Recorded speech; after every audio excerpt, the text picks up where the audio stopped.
Bienvenue dans BTV et votre site Bain Info.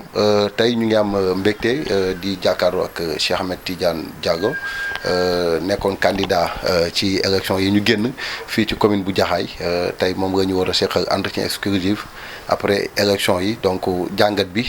depuis campagne bi ba jour scrutin yi ba tey ji nii tolluwaay bi ak taxawaay bi donc on va parler de tout dama koy bàyyi mu présenté wu monsieur Diago ñu ngi lay ziar. Merci mon ami mon frère Awadi comme ni nga ko waxee mbégte la ci ñun tey ñu dalal leen fii sama kër pour waxtaan ak askan bi lu ci jiitu nag may nuyu ñi nga xam ne ñoo ñuy seetaan à travers vos plateformes muy BTV de même que aussi Bain Info. Donc, di nuyu toutes les internautes, particulièrement à ceux de Jaxaay Parcelles Assainies fi nga xam ni comme ni nga ko waxee fii la nekkoon candidat man nag je me nomme Cheikh Ahmadou Tidiane Diallo, plus connu au nom de Dadi Xeuch Dadi, mais depuis certain temps Dadi la solution bi moo gën a siiw. Voilà dëkk fii ci Jaxaay mais aussi nekk acteur de développement ren nag yàlla dogal askan bi am confiance ci ñun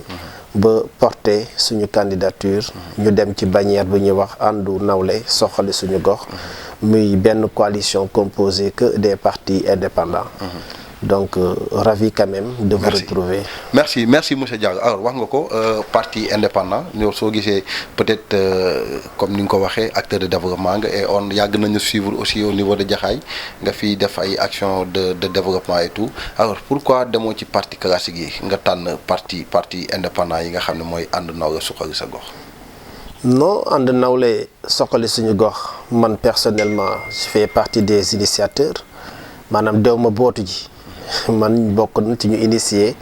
coalition boobu le fait que aussi demuñu ci les grandes partis classiques comme ni nga ko xamee c'est juste pour montrer suñu démarche depuis le début parce que n'oublie pas que depuis lu jur li nga xam ne moom mooy lu xew lépp c'est dans le cadre d'un mouvement apolitique bu ñu doon diriger fii ci gox bi ñu koy wax ADEL, Agir pour le développement local. Et jamono di dem ba ñu gis ne nécessité la bu fekkee réellement lu ñu bëgg mooy développer suñu gox dafa nekk nécessité pour ñu bokk ci instance de décision yi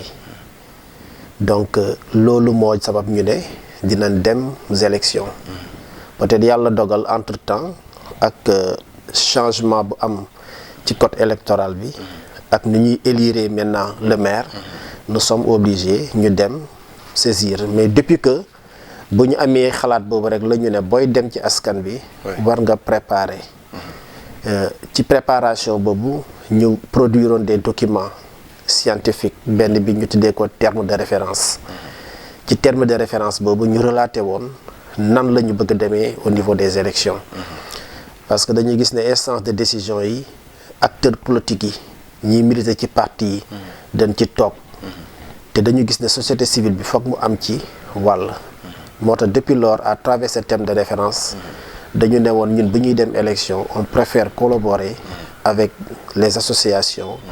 avec les personnes de ressources ñi nga xam ne daal amuñu benn appartenance politique donc loolu rek la ñu suivre donte nag bu ñu tollee en phase de constitution des listes parti bu nekk dina ñëw waxtaan ay échanges yu bari doon na am mais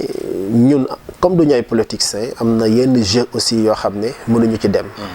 suñu xel lu ñu jox mu dalal suñu xel te duñu faussé li nga xam ne moo nekkoon suñu yéene moom moo nekkoon suñu vision nekk suñu démarche jàpp nañ ni dem ci bannière ànd nawle si la ñuy gën a moom suñu bopp te su boobaa lu ñu bëgg véhiculer ci communication dinañ ko mën a véhiculer loolu rek la mais amuñu benn xaar ma yàlla ak yeneen parti. oui donc alors yaa ngi koy wax léegi nii que parti yi sax doon na ñëw di solliciter mais malgré tout da nga concentré woon ci li nga xam ne mooy sa objectif mooy demee liste boo xam ne société civile moom moo koy composé alors ku xam élection xam ne day am ay coûts day am ay moyens et tout alors ngeen nekk société civile d'où vient votre argent bi nga xam ne parce que gis nañ campagne vous avez sillonné tout le Jaxaay alors mooy fa la jógee ak aussi ba ngeen di defaraat liste yi bon bëri woon na ay wax yoo xam ne jotoon nañ ko si dégg ci ay détails est-ce que mun nga revenir at si ñaar yooyu déjà nga njëkkee ci ba ngeen di defar liste yi ñi nga xam ne peut-être xamoon nañ sax activé woon nañ ci yow ci sa mouvement boobu tuddoon ADEL mais par contre après ba ngeen di defar liste yi gisuñu leen ci liste yi et aussi durant la campagne tamit gisuñu ñu ànd ak yow ci sa gis-gis boobu. waaw bon xam nga souvent comme ni gars yi di wax rek bu ñu jugé nii doo politicien peut-être ñi nga xam ne ñooy def politique mën nañ tëral ay jeux yu nekk pour pouvoir diriger la ou bien pour pouvoir yàq sa liggéey mais damay faral di wax ne boo nekkee ku dal ku tey am expérience lu ñëw rek yow di nga xam noo koy décewer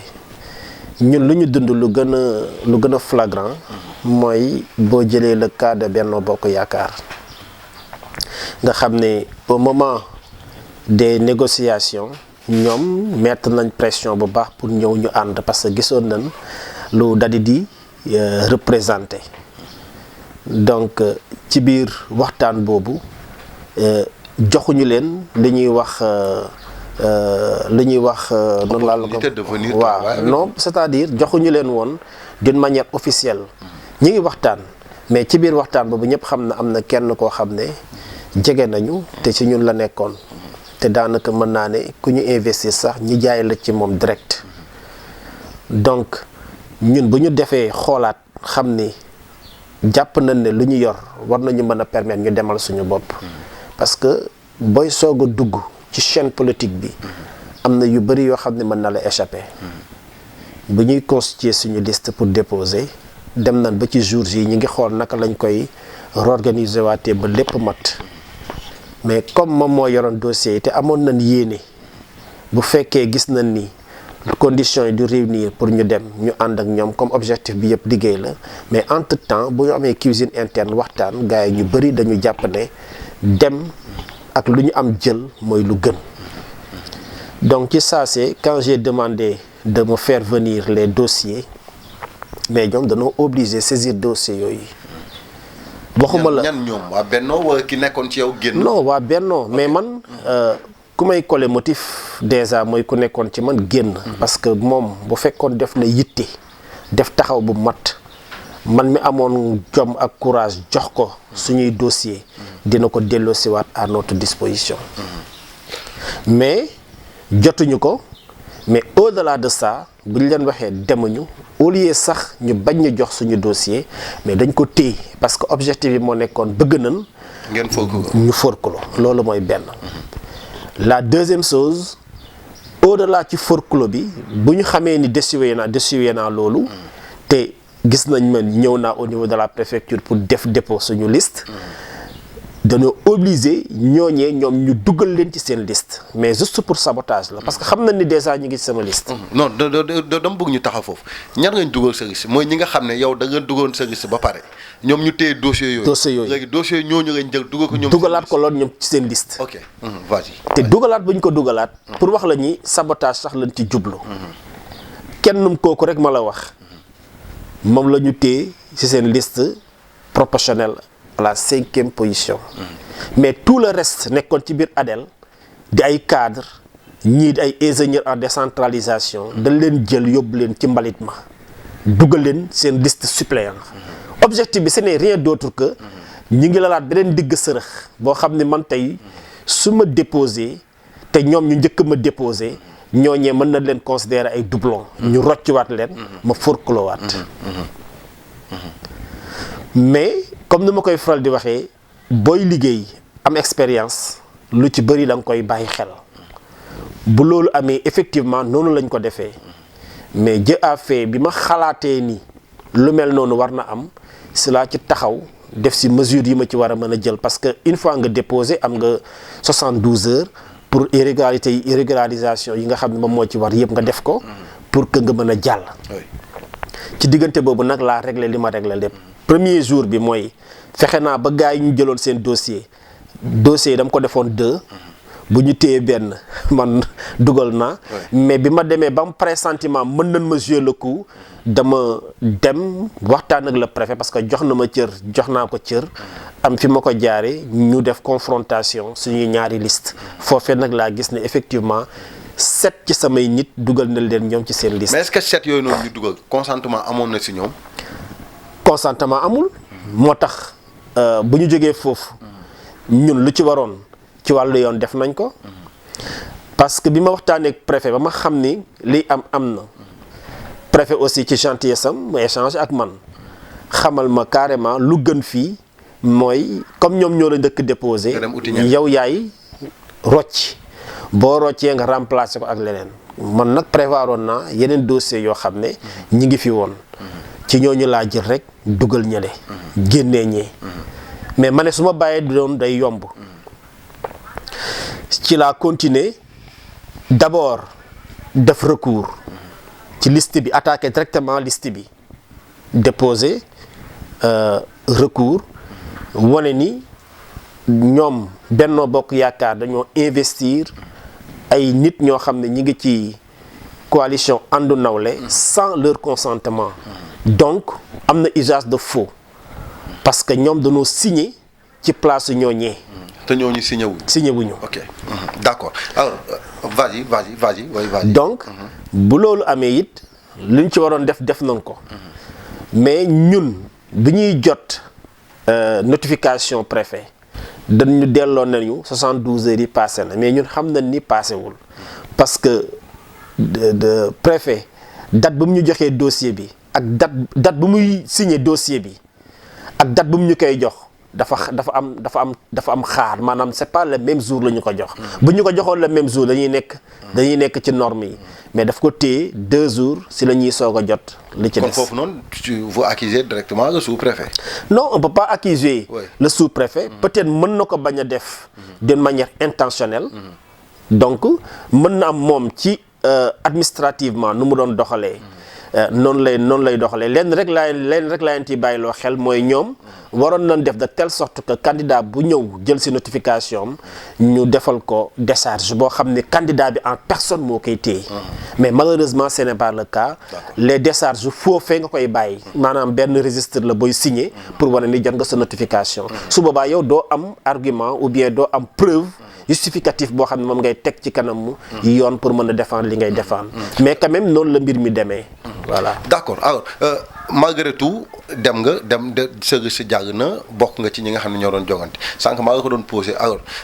parti indépendant parti boo xam ne société civile moo ko composé ñu gis parti traditionnel yi fi nekk am ay moyens yoo xam day jóge ci kaw et tout alors seen campagne ak li ngeen ci jot a def ak nu ñu ko suivre et tout fa la moyens yu jógee.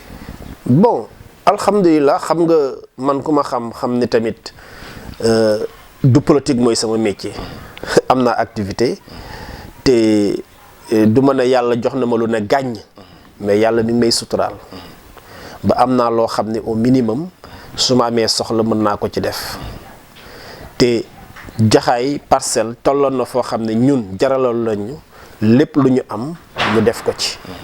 donc pour dire kenn abaluñu ay bët lépp lu ñu def ci suñu campagne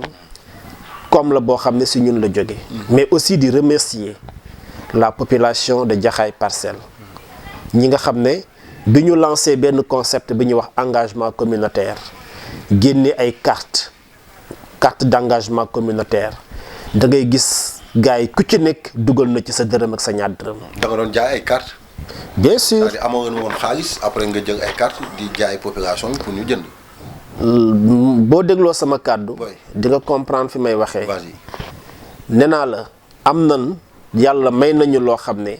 lépp lu ñu bëggoon def ci suñu campagne mën nañ ko def mais booy dem di sàkku baatu askan bi fexeel déjà ci démarche bi ngay doxee nga impliqué leen ci loolu moo sabab concept engagement communautaire boobu maanaam ñoom ñu yëg ci seen bopp donc jaay carte bi du carte bi lañ fay récolter moo ñu mën a investir suñu campagne mais di nga may population bi fenêtre boo xam ne ku am lu mu la bëgg a dimbale dina la ko dimbalee. te ci loolu gis nañ ci ay répondants yu positif. ñaata nga si jotoon am. bari na. comme exemple bi lay mën a jox xam nga nit. mën na am xaalis dugal.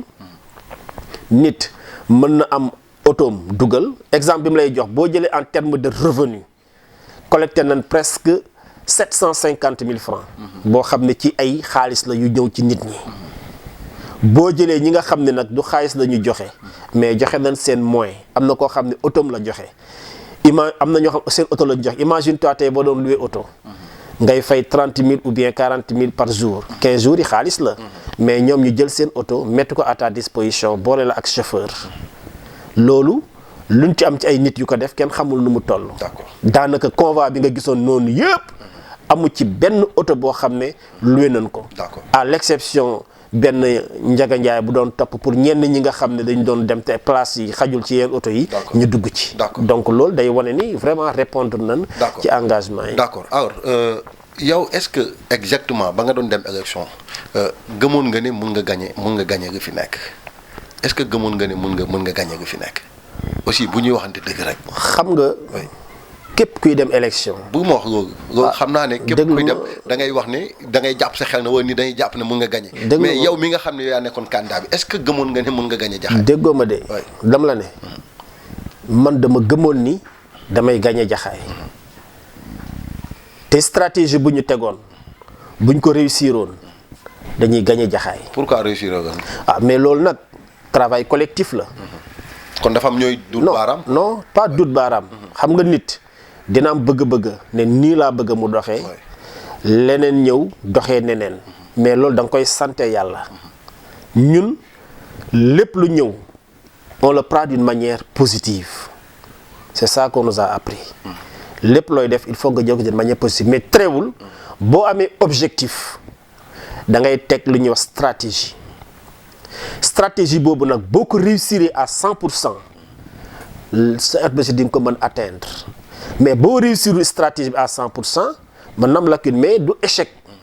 parce que dañu ne expérience manquée la léegi nag il faut renouveler ça pour que yi nekk sa kanam nga mën ko saisir. kon d'accord nga am manqué ne dem nga élection pour dem jàngi mais demoo élection pour gagner ko. non. lépp lu may def bi may dem. dama dem pour gagner. mais dama la ne dans chaque chose mënoo perte 10 perte les teg. déjà man jàpp naa ni perte ma dama gagner. parce que l'expérience que j'ai acquis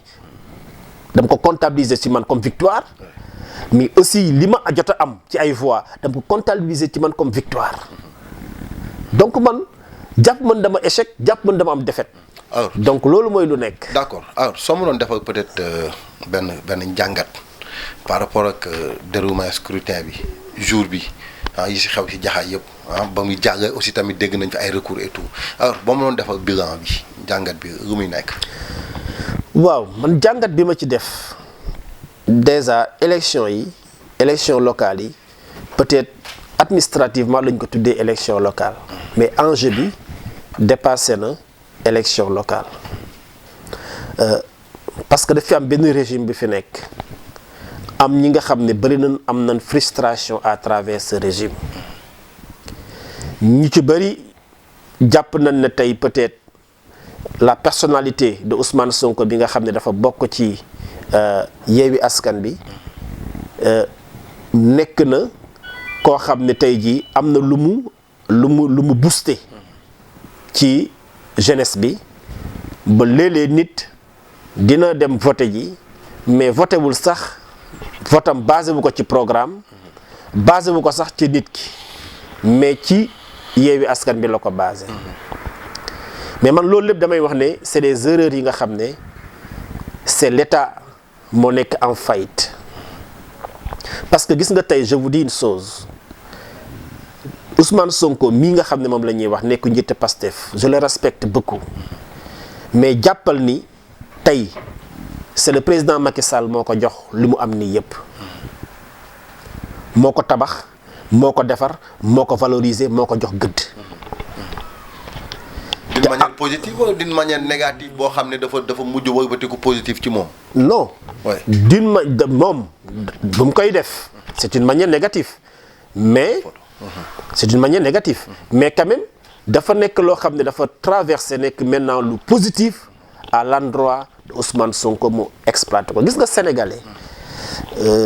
lu ne mën nañ ko wax mais sénégalais dafa bañ li ñuy wax injustice di jéem a noot nit boo nekkee njiit da ngay am esprit de grandeur moi j'aime bien le président Macky Sall mais damay yenn saay action yi muy mëne damay jàpp ne des na am conseil yu wér yu koy jox ay conseils gis nga y a des choses yoo xam ne dans la vie il faut nga am lu ñuy wax esprit de dépassement moom warul woon toll niveau boo xam ne day fayonte wala day jàpp yenn acte yoo xam ne pour mën a neutraliser benn nit yow mën nga jàpp ne yaa ngi neutraliser nit ki mais contrairement yaa ngi koy may doole. yow loolu nga jàpp. lu fi xew yëpp lu fi xew yëpp bokk na ci li nga xam ne may na doole Ousmane Sonko. te tey boo xoolee Yewwi Askan bi mën naa ne moom moo nekkoon locomotive wu Yewwi Askan bi parce que ci leader yu mag yëpp yu ko composé certes am na ñu dem mais ñu ci gën a nekk en phase ñooñ demuñu élection peut-être seeni nit ñoo dem élection mais moom la manière dont mu doon mënee campagne bi da ngay yëg ni campagne ñul rek pour localité am mais doon campagne pour Sénégal yëpp. Voilà te loolu sax moom moo feeñ ci urne yi donc damay jàpp ne gars yi sanction la bu ñu doon def à l'endroit de Macky. faf nag ñeneen ñi aussi mën fa jaare loolu lépp nag yàlla moom mooy dogale ay mbiram noonu. parce que bu nammee dara. day créer ay circonstances yi nga xam ne loolu moom mooy tax loolu am. oui alors léegi élection yi jeex na Yewwi Askan candidat Yewwi Askan bi moom moo gagné alors est-ce que xaaroon nga ce jeune là mu gagné maire Jaxaay et aussi beneen bi mooy est-ce que tey si vous fait appel pour nga ñëw ngeen ànd liggéey pour l'entrée de Jaxaay est-ce que vous serez prêt à aller accompagner ko.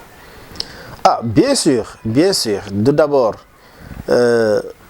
pour wax ne man personnellement durant temps yi ma doon dem campagne électorale yëpp boo déggee sama discours déggoo fen ma ne fal leen ma damay joxe sama programme li ma ciy mujj mooy yal na yàlla tànnal Jaxaay maanaam yal na yàlla jox Jaxaay ku gën ci Jaxaay parce que l'importance pour nous nekkul man ma nekk maire wala ma ñàkk ko nekk leneen li nag mooy ki fi nekk aussi mérité na ko franchement parler parce que ndaw la acteur la aussi de développement parce que mi ngi ci mouvement associatif yi yàgg na ci ñun collaboré nan lu bari ci ay action yoo xam ne dafa dellu ci wàllu jeunesse bi ak nawetaan bi et tout yàlla dogaloon na aussi nekkoon na conseil municipal ci bii passé bokkoon ci commission d'éducation moom moo nekkoon rapporteur bi donc jàpp naa ni du ma ne xam na lépp mais jàpp naa ni am na as tuut lu mu xam te bu ubbeekoo ànd ak ay nit yu conscient xam fu ñu jëm jàpp naa ni war na mën a jële Jaxaay étape bi mu nekk nii pour yóbbu ko ci mais su ma déggee ni nga wax c'est une manière de dire que woo ma ñëw ñu liggéey. non ñun nag naa la xamal benn mbir depuis le début gis nga terme de référence boobu ma la doon wax ñun rek ñoo ci nekkoon kenn ko wax ne même bu fekkee ci biir terme de référence ci biir document bi ñu ne au-delà d'autres personnes même bu fekkee ñun tooguñu ku fi toog bu ubbeekoo ñun am nañ yéene liggéey ak moom ba tey yàlla moo dogal ñu jiital ñu nekk ci kanam mais dañuy liggéey ak ay nit moo tax ci foofu ñu jëm fépp fi nga xam ne namm nañ ci dem ak nag lañ ci war a demee loolu waxtaan la boo xam ne il faut que ñu waxtaan ñun ñëpp ba xam luñ ciy tënk mais ce qui est sûr et certain mooy ak yi nga xam ne am nañ ko dinañ ko consolider te aussi échéance yi ñëw insha allahu rabbi dinañ ci jouer suñu rôle pleinement ba mu mot sëkk. waxuma jouer rôle de est-ce que pare nga pour dem ci échéance yi di ñëw. moom laa la wax député moom laa la wax man personnellement mën naa la jox sama avis. pare nañ mais dama la ne ci nan la ñuy demee ak ci ban yoon la ñuy demee loolu waxtaan la. parce que je suis pas seul. dañu nekk équipe. ñun ñëppay waxtaan. voilà pour fu ñu war a dem ñu dem fa donc loolu mooy lu am. d'accord grand mbégte laa doon am pour dara peut-être ma bàyyi la nga tàggu téléspectateur ak internet BTV yi nga xam ne ak BinInfo ñi nga doon seetaan. bon di leen sant di leen gërëm di ñaanal encore une fois la BTV yàlla gën a yàggal taxawaayam gën a dëgëral tamit taxawaayam parce que quoi qu'on dise aussi il faut accepter ni mi ngi jouer rôle bu am importance ci paysage médiatique bi fii au niveau de la banlieue donc loolu dañ la ci jaajëfal di jaajëfal équipe bi nga xam ne moom ngay àndal yépp mais aussi man j'en profite aussi pour sant ak gërëm ci ñëpp ñi nga xam ne ñi ngi woon sama ginnaaw su ma naree lim dinaa juum mais jàppal ni période bi nga xam ne nekk nañ ko ci campagne bi gis naa taxawaay yoo xam ne yu am solo la ci ay nit ñoo xam ne joxoo leen dërëm joxoo leen ñaar dërëm mais chaque jour guddeeg bëccëg ñi ngi def ay effort jëme ci yéen ñooñu dem leen di ñaanal yaakaar bu ñu am ci ñun yàlla bu ko yàlla tas donc bàyyiwuma kenn comité électoral bi nga xam ne moom la ñu àndaloon commission yi yëpp moo xam communication organisation surtout ah ñooñu foog ma wax ak ñoom ñi nga xam ne ñoo yoroon logistique la jeunesse non mais c'est extraordinaire jeunesse bu engagé wu donc et puis am fit am taxawaay boo xam ne ci campagne bi macha allah ànd nawle daal am na lu mu montré waat tegaat na empreinte am bu baax ici au niveau de la commune de Jaxaay mais aussi au niveau du département donc may sant ñëpp di gërëm ñëpp di jaajëfal ñëpp di wax clin d'œil notre chef de protocole Saliou Ndong qui est là d'ici présent ma ko ci saluer aussi de passage un frère un ami un frère l'homme de Tambacounda bon en tout cas grand man mbégte la am à chaque fois monsieur le maire donc di daje ak yow ci ay jotaay yu mel nii donc je pense que du suñu première fois ñuy def ay entretien yu mel nii aussi jaaroon nga tribune politique donc tey su ma la amaatee aussi mbégte donc laa ci yam à chaque fois boo soxlaa BTV est là pour tout le monde mais particulièrement pour yow parce que yow da nga bokk ci BTV ñu lay ñaanal plein de succès ci vraiment mission bi nga nekk et di nga ñaanal aussi tamit échéance yi di ñëw yow yaa xam nga ciy bëgg def yàlla na suñu borom defal su gënee ci yow. alors merci beaucoup téléspectateurs yu BTV yi nga xam ne ñoom ñoo nekk di suivre nga xam ne mooy entretien exclusif bu ñu doon def ak monsieur Dadi ah muy Cheikh Ahmed Tidiane Diago ñu gën ko xamee ci Dadi donc nekkoon candidat fii ci commune bu Jaxaay Parcelles àndoon ak coalition bi ànd nawle suñu gox ah c'est important ñu bàyyi ko xel bu baax a baax j'étais avec Ablaye Ndiaye Amadou Ba ak Khalifa dinañ nekkaat ci montage bi ak éclairage bi et tout donc jàmm ak jàmm prochainement ñu jël keneen ci beneen entretien exclusif au revoir.